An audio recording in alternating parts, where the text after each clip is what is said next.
my name's Nick Vandenberg with the Australian Intercollegiate Meat Judging Association, ICMJ. We're here to talk about judging goats. When judging goats, we want to really look at our meat to bone ratio. So we're very yield focused. Muscularity is super important without having too much fat. Whilst looking at fat, we also need to maintain adequate distribution. Goats in general have far less subcutaneous fat than their beef or sheep cousins. So we need a light, even covering over the loin and shoulder, whilst minimising internal and pocket region fat. Here today we have two extremes. This goat here, whilst incredibly lean and having huge trimness advantages, has poor meat to bone ratio. We've got an incredibly long, elongated leg, almost would be described similar to a dairy type in a beef animal.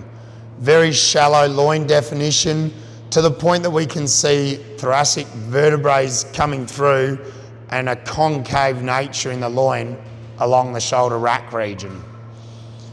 When looking at the loin eye, you'll notice a very shallow, lacking roundness loin.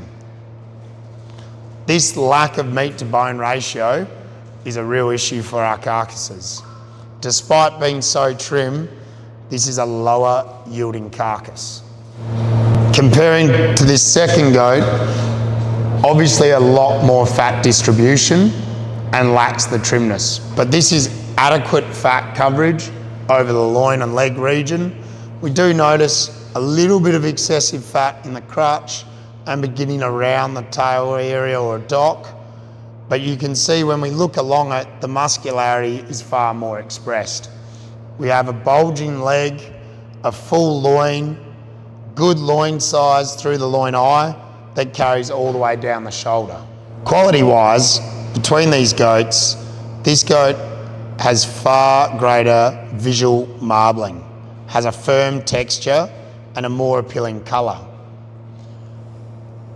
This goat has sloppy texture or poor definition, has darker, less appealing colour, and zero to incredibly minimal visible marbling. Whilst marbling isn't a major part of our assessment criteria, it is an important observation.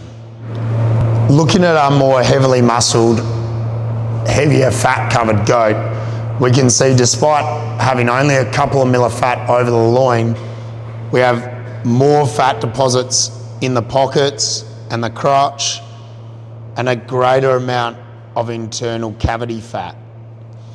This goat here is right on the line of having too much fat to the point we would start to penalise.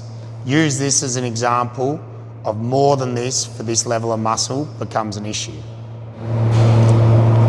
Remembering this goat has no detectable fat subcutaneously, but still displays a level of internal cavity fat and even a level of fat in the crotch and the pockets. This is a good example of where goats store their fat reserves and just something we need to be aware of. So recapping, judging goats, we really want to look at our meat to bone ratio and our yield. We need an adequate level of fat cover and we want to see youthful loin eyes. This goat, whilst being incredibly trim, has poor muscularity, poor meat to bone yield and poorer texture and quality factors in its loin. This would be our last place goat in almost all classes.